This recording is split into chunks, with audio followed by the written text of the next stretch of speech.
it's bad. It isn't good. We've just come from about 50 meters away. There's a walled off tennis court or a football field, and the relatives of the kids still trapped under the rubble, the kids that are missing under the rubble, they're there with rescuers, with psychiatric help. They're in a bad shape. They're in a very bad shape. There's hysteria, there's shouting, there's shock. There are mothers, fathers sitting there waiting to hear on news the fate of their sons, of their daughters trapped under tons of rubble just a few buildings away. But this is the campus. This is the main building, an academic building of the Starobelsk College, Pedagogy College. These kids were learning to become teachers, junior teachers, kindergarten teachers.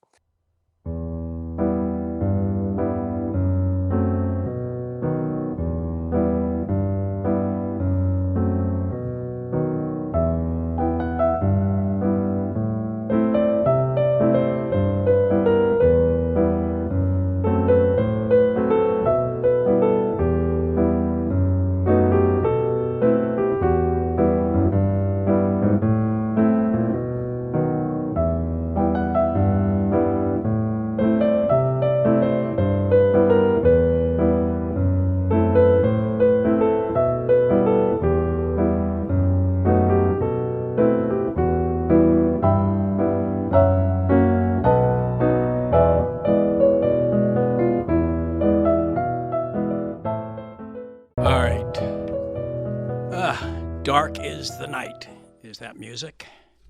It's about a World War II song. We'll talk about it later. And dark was the night in Lugansk at that school. Just after I left Reggie on Friday, Ukraine, with the aid of the UK and MI6 and CIA and Palantir and Starlink, Elon Musk, they, not once, but twice, 3 times, it was a triple tap bombing, swarms of drones on that school. Those kids sleeping in the middle of the night. At least 25 are dead. 25 are dead. People get all worked up because a drone accidentally flew over Romanian space. But that was 25 kids. Just unbelievable. We know who, what, when, where. We just don't know why. Why? Anyway, we'll be talking to Andrei Martyanov in just a moment to tell us why. Tell us who. Really dig into it. And this is escalating, and I expect a huge retaliatory strike by Russia. All right. We're going to bring him on just 1 second. At the end of this hour, Dan Kovalik will be joining us and giving us an update on what's happening in Venezuela, Cuba, and Colombia. All right. Now, Andrei Martyanov, before we play this music, I just want to – this guy is he's a renowned and respected, reviled in some areas, particularly in Western Europe, military and naval strategist. He's great, man. He is a former officer in the Soviet Navy, and I urge everybody to go to his YouTube site because you will, in 35 minutes, you will get like 8 hours of information. Okay.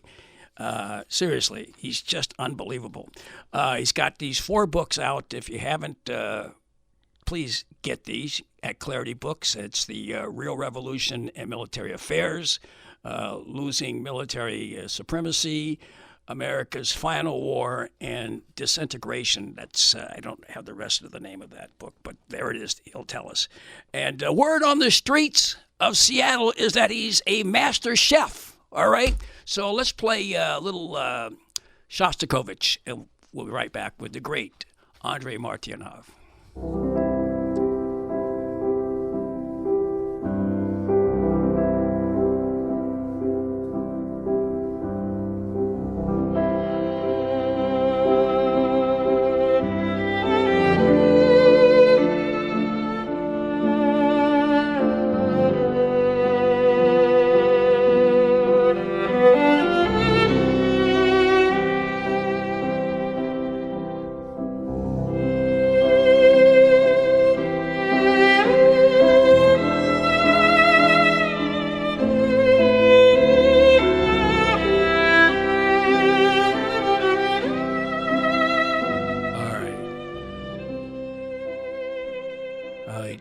Dmitry Shostakovich. Randy Critical live on the fly here with Reggie Johnson at the soundboard, and we are joined right now, as I said, the great.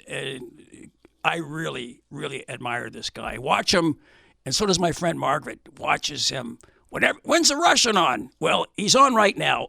Thank you, Andrei, for joining us today.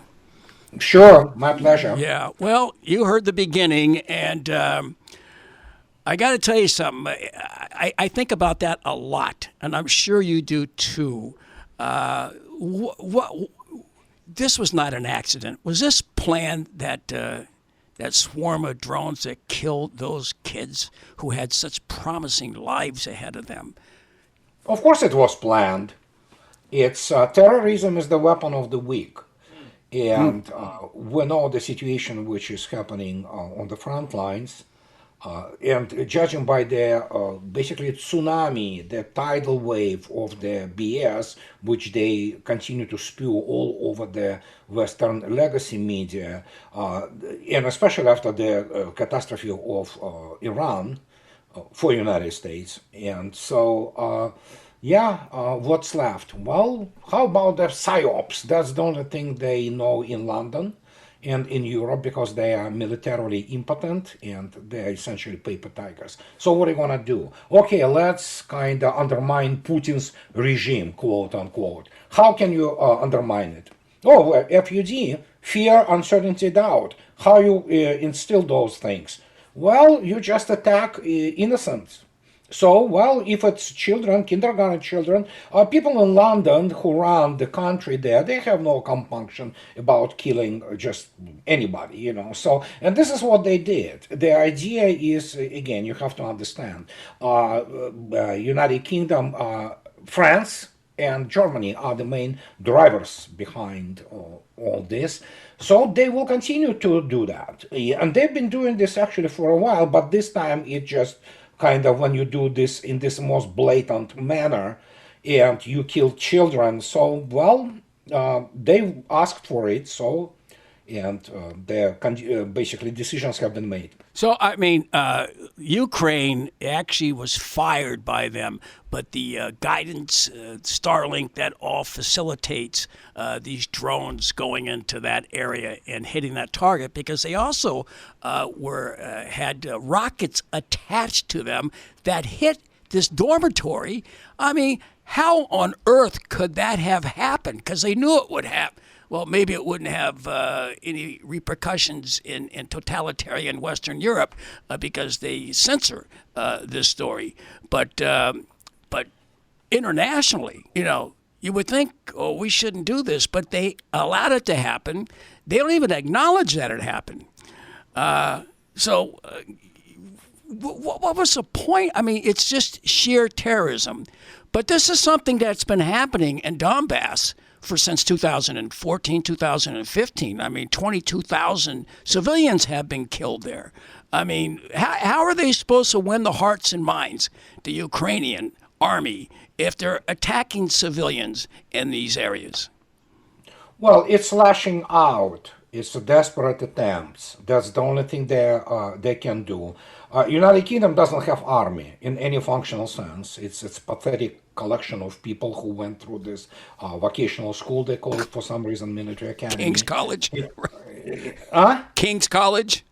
No, I mean, Sandhurst and King's College, whatever. I mean, there are a bunch of incompetent people there. So, and militarily and economically, this is the third-rate power now. They cannot basically resign themselves to the fact that they really are irrelevant. And so, again, this is the idea. This is how Europeans and European population, much of it brainwashed, think about it. And so there has to be no illusions whatsoever that, oh yeah, you can go out there and tell them the truth. Yeah, right. This is not the Running Man with Arnold Schwarzenegger when they suddenly break off this broadcast, you know, and people learn the truth within like couple of minutes and political system changes. It is utterly corrupt. They are fighting for their survival because they essentially, if you look at the ruling class, which is very much inbred and incestuous in United Kingdom, they basically killed the country.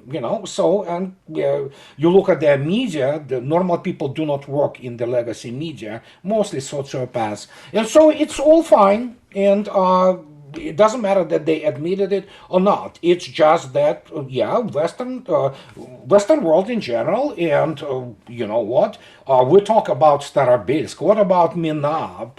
What about all those cretins from the whatever they? For some reason they call it tech industry. It is not. They try to do what is called data and sensor fusion and develop targeting based on that. Well, they developed targeting, all right. In Minab, they killed 171 innocent children. Now they go and kill Russian children. So this is how good they are. They are very good at it in terms of if you use this perverted, degenerate criteria. But in reality, it is all the symptoms of a complete debasement and decomposition of the Western civilization in general. So, and they are lashing out, and they try, because again, there is no real serious Russia study field anywhere in the combined West, and they try to undermine Putin's regime. That's the only thing they have left.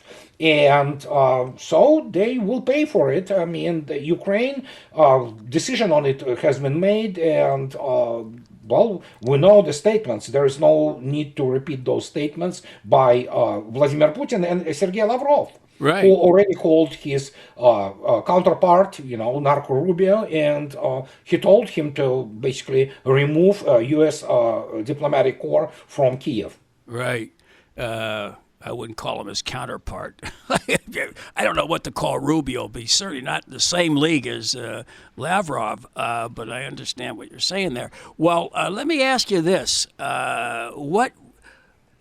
So if they retaliate and they wipe out all of the decision centers, command and control centers in Kiev, will that may not end it.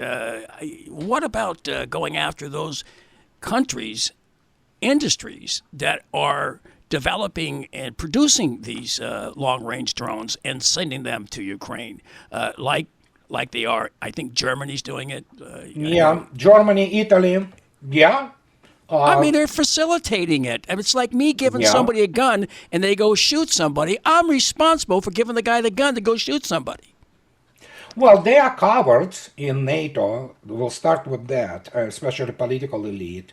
So it's not anymore hypothesis. It's now an axiom, actually. Right. And so they think that for some reason, because you have to understand who those people who run those countries, like Macron, well, he was abused by his whatever, husband, wife, whatever, I don't know what it is. And which we have the president who was elected twice with a landslide in France, who essentially was abused child, sexually abused obviously by his teacher, who is his wife now. And so we have Starmer, we have Merz, we have all those people who never experienced any kind of difficulty in their life. They are wussies, they are totally pampered, and so they have no any basically touch with the reality.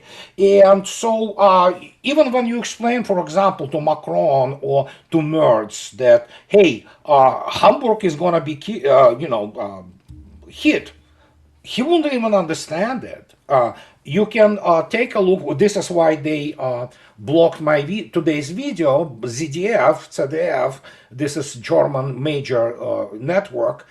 They had the General Vad, Brigadier General, who was at some point of time for a number of years the military advisor to Angela Merkel. Not that she was any great, but I mean, he was discussing some moron from the Christian Democratic Union, which is the party of Merz, who for some reason passes there for security expert, and he explained to him what Germany is getting itself into. But the fate of Germany is decided because Russians hate Germany now. Russians are beginning to hate Germans, because obviously it didn't start only with some drone attacks, what have you. Leopard tanks, German tanks burning in Kursk.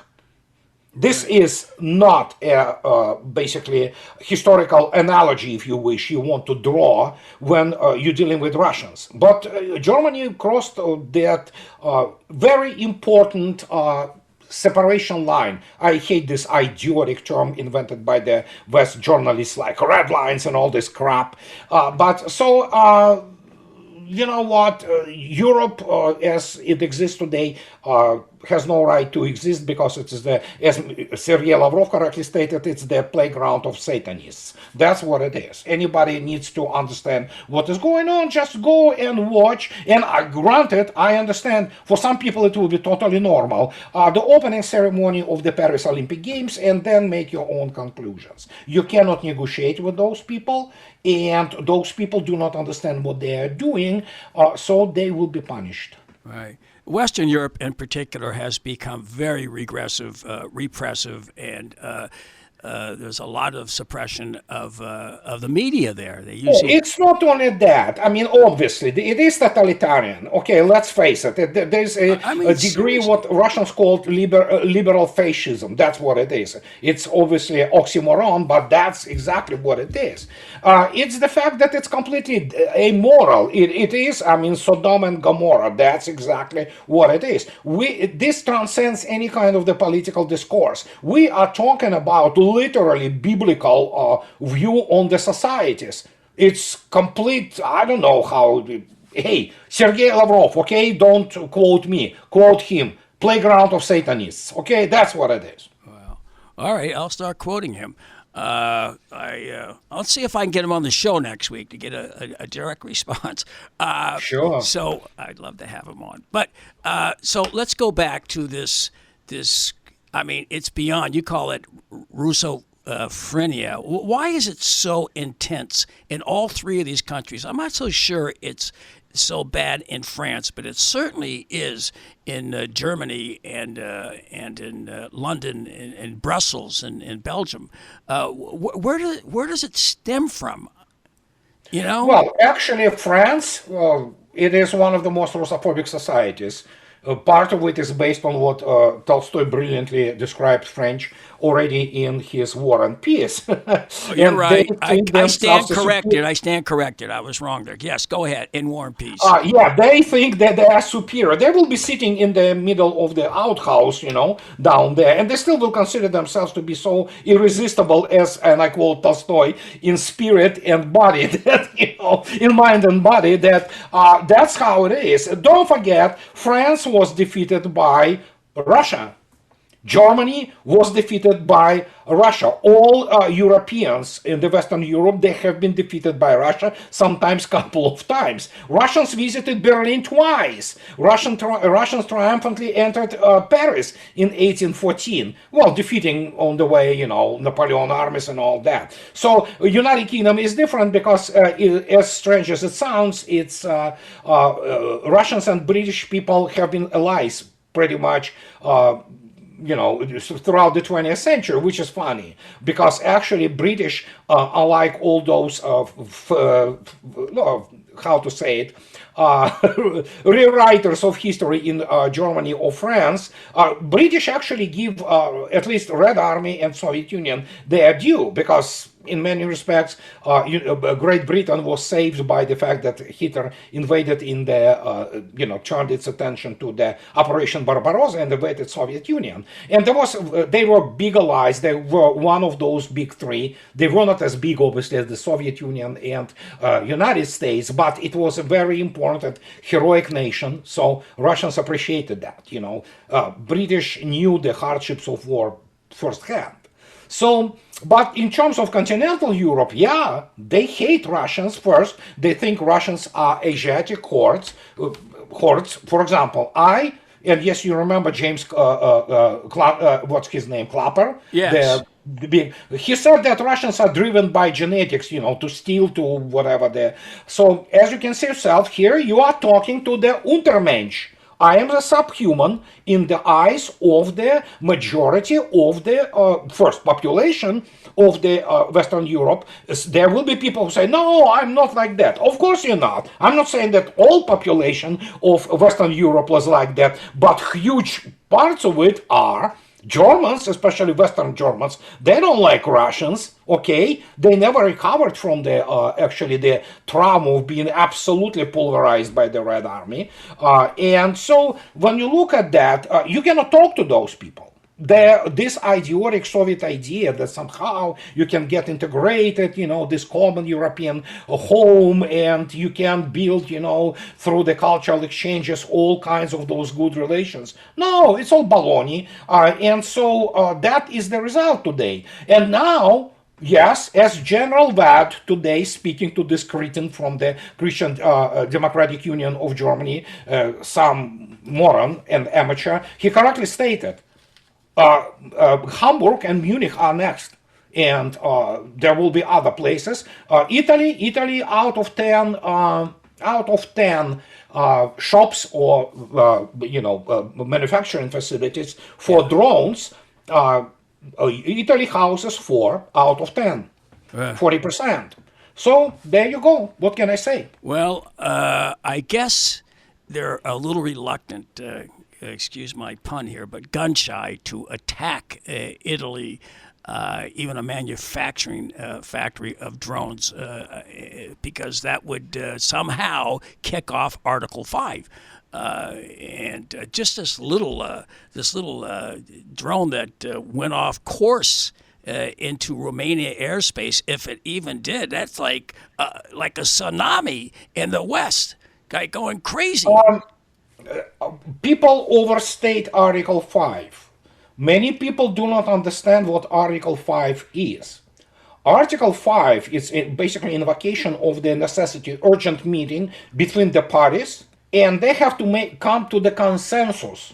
And this is what misunderstood. Russians don't care about Article 5 anymore, and they know the actual balance sheet. They know the score, so to speak, and it is now predetermined that some of the essentially manufacturing facilities and decision-making centers in Western Europe also will be hit. It's just what is called the controlled escalation, and as we speak now, the Kiev was hit again today, but it's just warm up. Vladimir Putin needs to get back from his visit to Kazakhstan, and then things will continue to develop. Wow.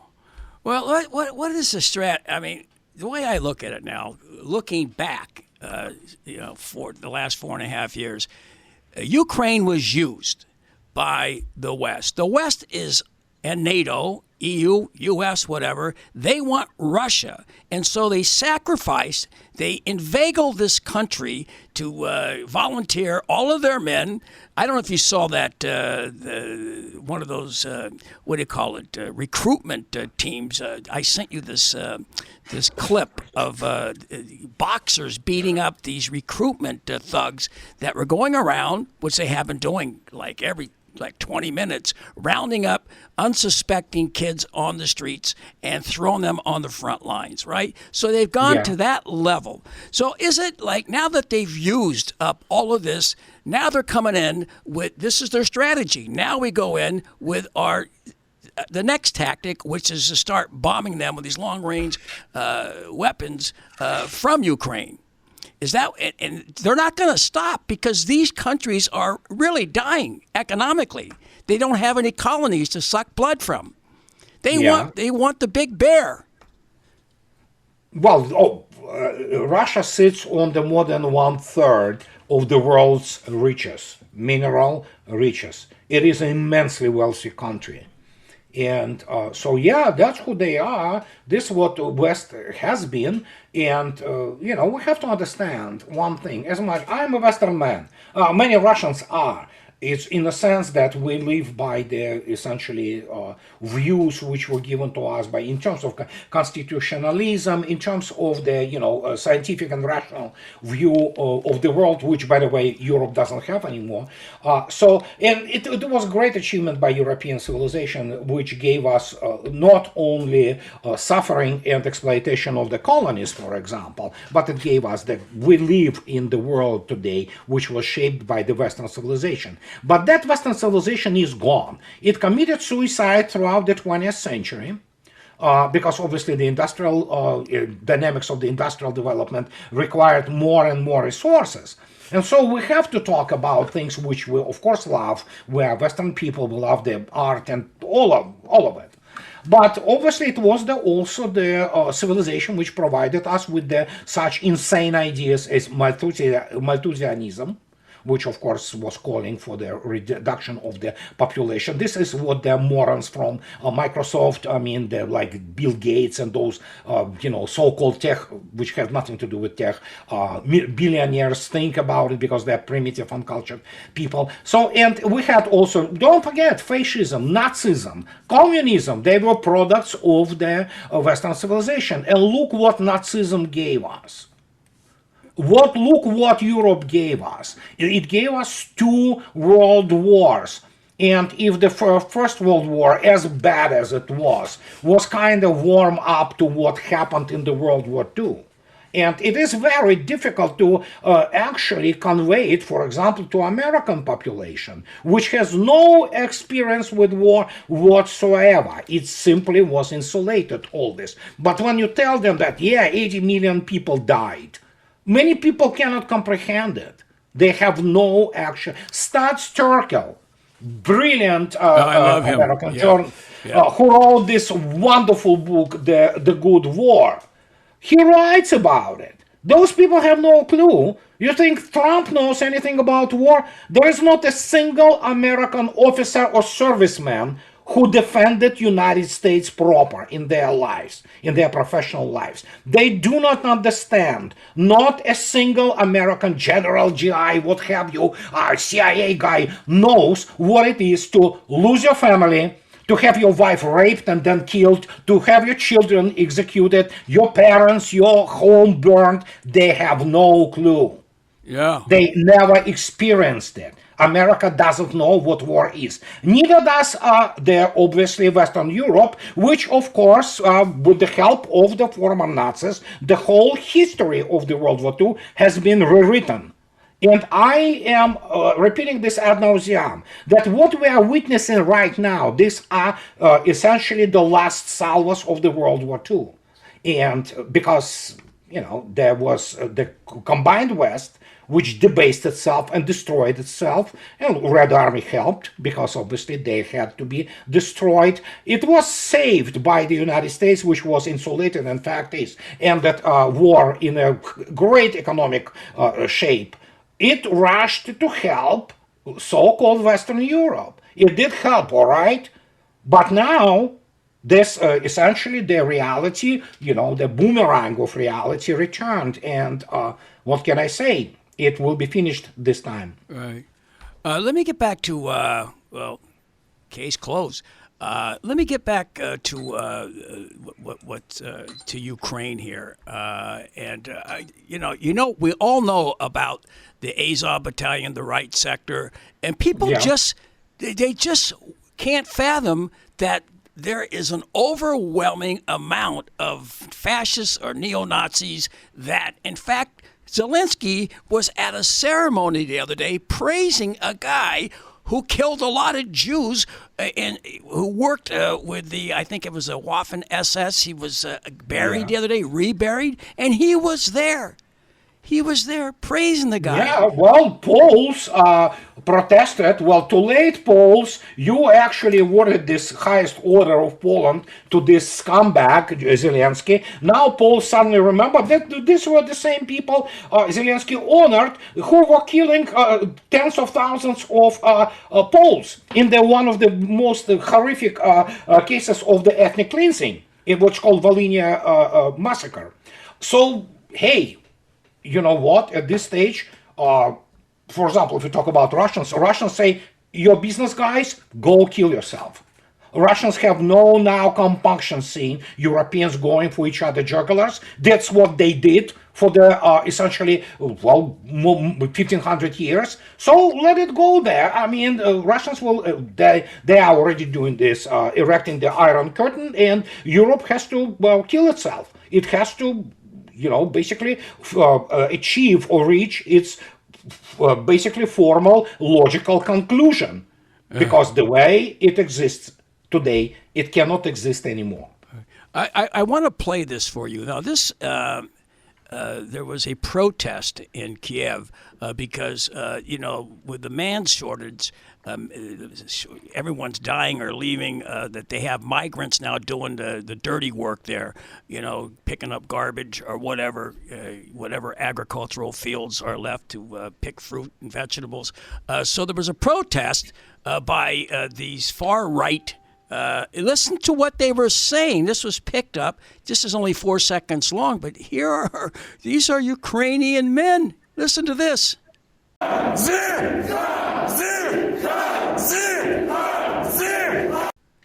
Can you believe it? Did you hear that? Yeah, there's nothing. What's the news?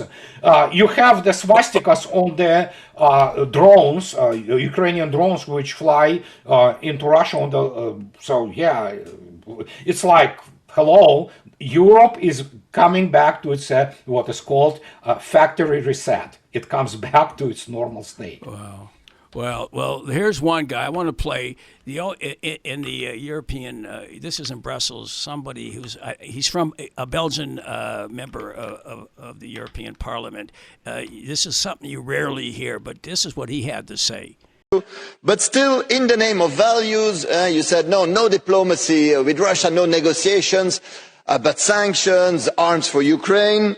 Sanctions that also hit European workers and industries hard, by the way, but okay. And what do you do now? In the name of these values, you invite the Taliban to Brussels, red carpet, and you want to offer them on a silver plate Afghan refugees that ran away from them. That is playing with their lives. So let me get this straight. No negotiations with Russia on peace and security for our citizens, but negotiations with the Taliban to offer them refugees and let them do whatever they want with it. Never again claim that your foreign policy is based on values. Well, did you hear that? Yeah, I mean, what's the news? I know, but that's a member. But that's certainly not the majority of the European Parliament. No, and many Europeans basically agree with that. That's the issue. They agree with this. They love those values. Yeah. Well, Estonia. We were talking about Western Europe. Let's talk about the Baltic states. So you have three: Lithuania, Estonia, and Latvia, biting the bear on the toes. Where does this so profound Russophobia come from those Baltic states? I mean, is this like kind of in their blood? Yeah. It is also in blood again, as I already stated. Again, let's face the reality. Let's look facts into the essentially into the eyes, if you wish, or face the facts. It's Europe. Majority of Europe, they hate Russians because majority of the Europe was basically pulverized by Russians after they were invading Russia non-stop. And how can I say it? The people do not like to feel humiliated. Listen, Poland, the empire which was stopped by Russians, from Morze to Morze, as they say, from sea to sea, they wanted to be an empire. And at some point of time, they sat in Kremlin. Well, guess what? It ended up for them really badly, and forget about empire. So you have Poland, which is the empire which was stopped by Russians. Now go to Sweden. 18th century Sweden was a superpower. Not only northern superpower, it was European superpower. So here comes this Peter the Great dude, and he beats the crap out of them. And suddenly everything Sweden was thinking about themselves, they are great, they probably already had the foundation for IKEA and Volvo already then suddenly you have Peter the Great is stomping on them. Well, those guys certainly love Russians, love being, of course, I'm being facetious. Look at France. Look at Napoleon. Oh yeah, General Frost, yeah, the French lie. Everything about the history of the 19th, 20th century is a lie. So they created this narrative, while in reality they had their ass handed to them in Russia, and then Alexander I triumphantly enters Paris. And guess what? Talleyrand personally gives him the keys from the city. There you go, that's French, okay?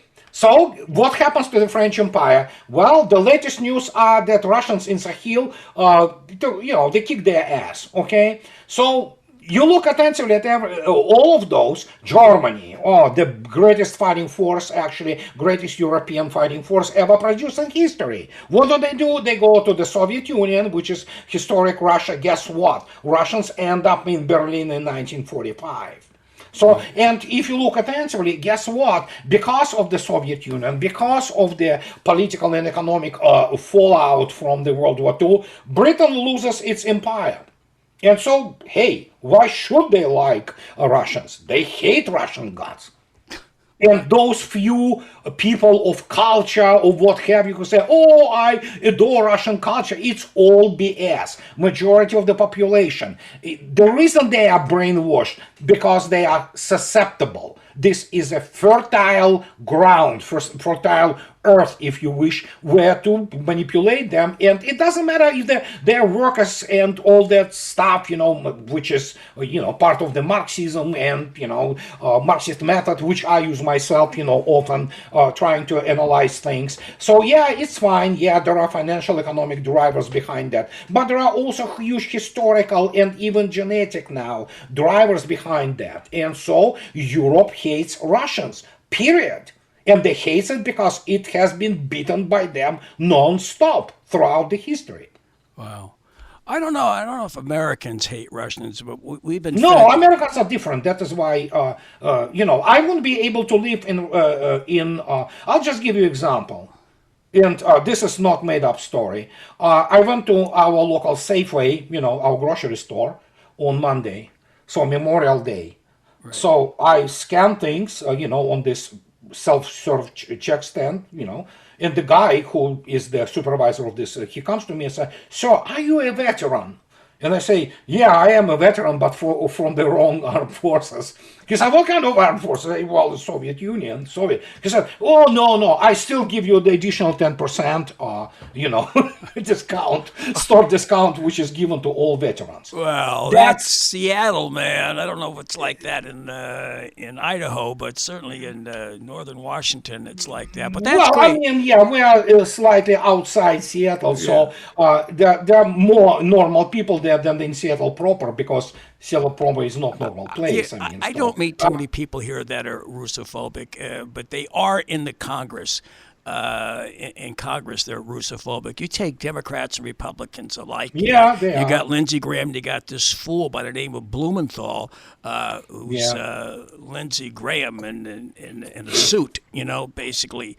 And so the vitriol that these guys, it must be financially driven. I mean, why would you be so insanely hateful, spiteful of Russians? Seriously. Well, it's not only financially driven. Let me put it this way.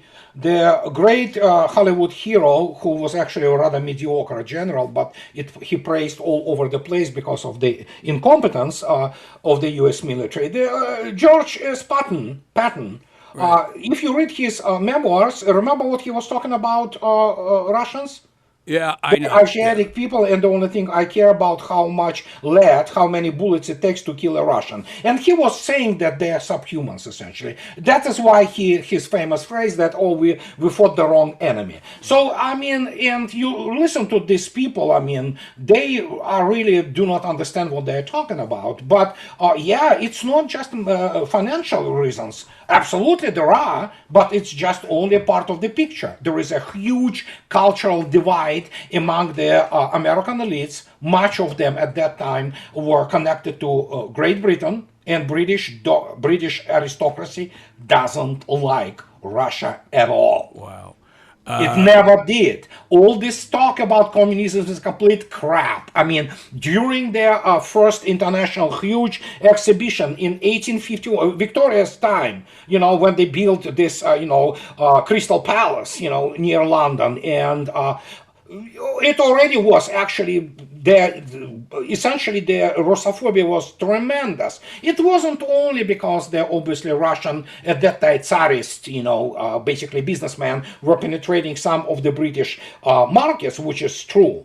But it was also, driven by the so-called elites. Look at the American elite. Also, pedophile central, all kinds of them. So they're perverts. Now you look at intensively, especially if you take a look at the Russian constitution and Russian true state values, they contradict everything that actually exists now in the West under these auspices of liberal world order. Russian constitution and Russian family law recognizes only two genders, man and a woman. It recognizes family only between man and it's a woman. A conservative, There are all kinds of socially very conservative, right?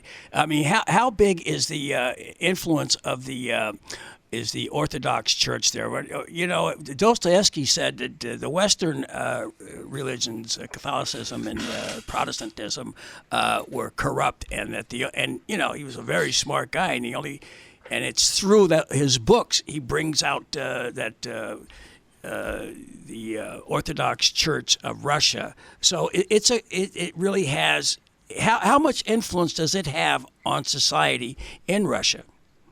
Well, that's significant. I won't say that, and again, Dostoevsky's ideas at that time have been dictated by the realities of the 19th century, and obviously Russia has very little to do with Russia of the 19th century. Today, it's a highly industrialized, highly advanced technologically and scientifically society, but Orthodox Church definitely is praised and has significant influence, and do not forget, it's the, again, Russians have this funny little thing written in the constitution about the Russian language, the language, and I quote, of the founding people of Russian Federation, which are, of course, Russians. And Russian Orthodox Church is called Russian Orthodox Church for a reason. And even in the very difficult times, it was, for some people, a refuge for Russian tradition and Russian view on the world, and so it's significant. I wouldn't say that's overwhelming, but it's significant, obviously. Well, in Western in Donbass, it seems to be a very significant influence, and that's one of the sticking points. Back in 2022 is the repression of the Orthodox Church of Russia in what was then, we'll just say Donbass, in the Russian Federation. That they were very brutal with them. They stripped, I think they jailed a lot of religious leaders in Kiev. Am I correct? Yeah.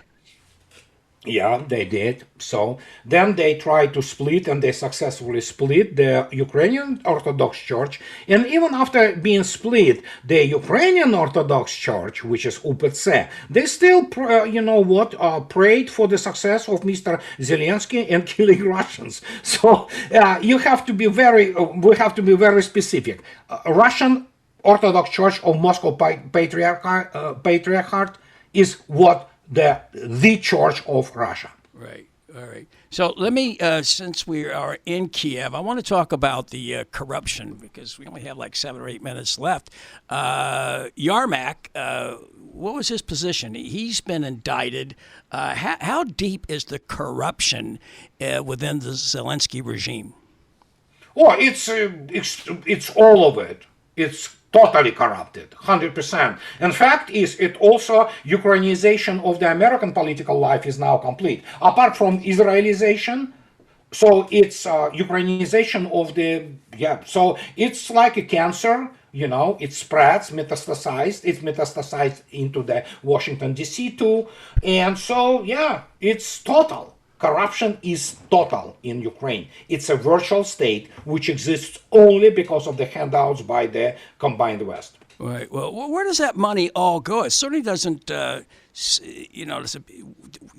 the us first and now the EU with this $90 billion loan, does that go to pay civil servants and workers, or does the majority of it go into the pockets of those that are in that clique of Zelensky's in Kiev? Well, I mean, it's all kickbacks too. Don't forget that Europe or American side remains away from that corruption. Some people get rich on that too.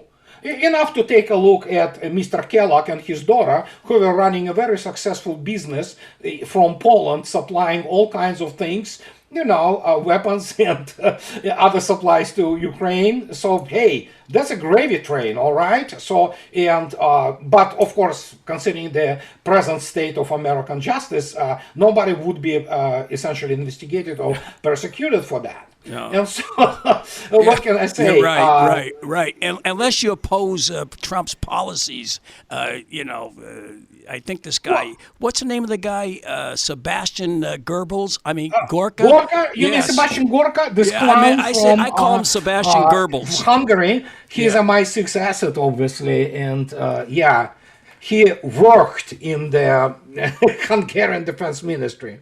Yeah. He is totally, basically educated. I mean, again, you have to understand. For the last 30 years, probably the humanities degree meals in Oxford or Cambridge or in England, they produce nothing but the basically academic frauds. If you want to take a look at all those people like Boris Johnson, who is a certified cretin, basically.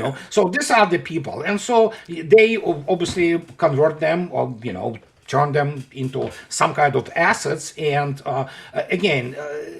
Listen, the situation with all those documents which are produced by Trump administration, it's the composition, okay? That's how it's called. That's literally the collapse of Western civilization. It's not gonna get better. That's what many people do not understand. Right. And we are not voting this thing out. We are not voting ourselves from this, period. Well, getting back to this greed, this culture of greed here, in your book, Losing Military Supremacy, you actually quote de Tocqueville, Alexis de Tocqueville, who was here, and you stress his observation that the vanity of America and the greed that doesn't seem to have dissipated since he was here almost 200 years ago, 191 years ago. Well, I mean, you have a society which was completely financialized. Obviously, United States was thoroughly deindustrialized. It was deindustrialized because of the systemic forces which drove this famous U.S. Congress resolution 4444 in the 2000 and signed by Clinton, who was still in office then, which, of course, a sentence of China in the World Trade Organization. Guess what U.S. businesses did? They sucked out every single economic power United States had and moved it to China. Because obviously they need to earn money. And of course 1970s famous shift when everything went from company we get rich, our employees get rich. No, that all shifted and switched to now we work for the shareholders. And that was it. That's the start of the end of the United States as there. And so it's greed. Yeah, of course it is greed. Yeah. Why do you think they want, of course, the cheaper labor? Of course they want cheaper labor. Wow. And of course they cannot never calculate the consequences, which they helped China to emerge as an economic monster, essentially. But that's what they did. And now they are crying, wolf, if you wish, and they want to go and fight China. Well, yeah, good luck with that. Good luck with that, because we are such a fantastic conventional fighting force here in the U.S. Yeah, the finest fighting force. Yes, we know that combined arms warfare really well. All right. Yeah. All right. So let me. This went by really quickly. And how do people? I guess Smoothie X12 at YouTube is your YouTube channel, and then you also have the blog. So what do they do to get to that blog? It's called The Reminiscence of the Future. That will be enough if they... it's Smoothie X12 at blogspot.com. Like I said, folks, you do it like 3 or 4 days a week. It's not. There's a lot of people who do podcasts 5 or 6 times a day. But you know what? You can get all the information that you would see on those 5 or 6 podcasts from other people in 30, 35 minutes, sometimes 38 minutes at Smoothie X12. It's all prime. There's no fat in your show. And you have one today, right? Yeah, okay. But it was blocked by Germans. Well, I won't go to Hamburg to watch it. I won't go to Hamburg and watch it, but I can see it here, right? You can see it on my blog. Yes. It's there. It's in Rumble, and so yeah. It's sure. it's at YouTube as well. No? Rumble is essentially, it's video hosting. Okay, all right. So we'll be watching that when I get back. Thank you so much, Andrei. We're going to play some music. This is a great soprano from Kazan. All right, her name is Ida. Okay, I gotta run. All right, here's Ida Garofalina.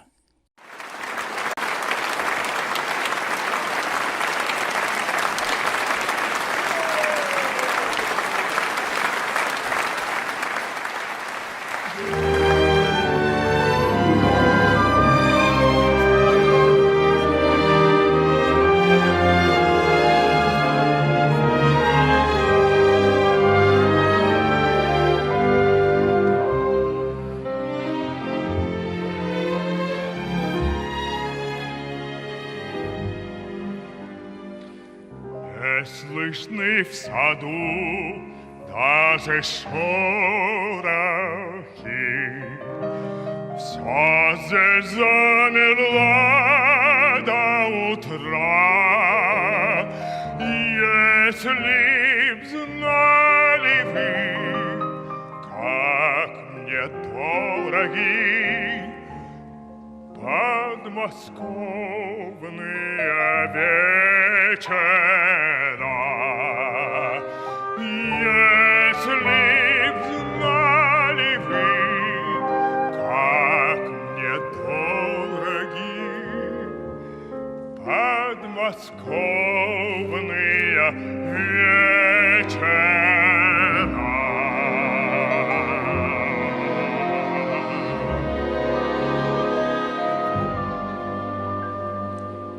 Речка движется и не движется, вся из лунного серебра. Песня слышится и не слышится в эти тихие вечера. Песня слышится и не слышится в эти тихие вечера.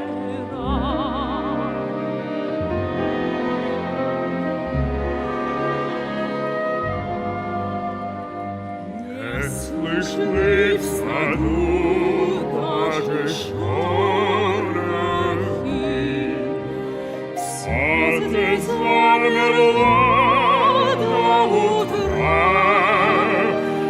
Если знали вы, как мне дороги подмосковные вечера.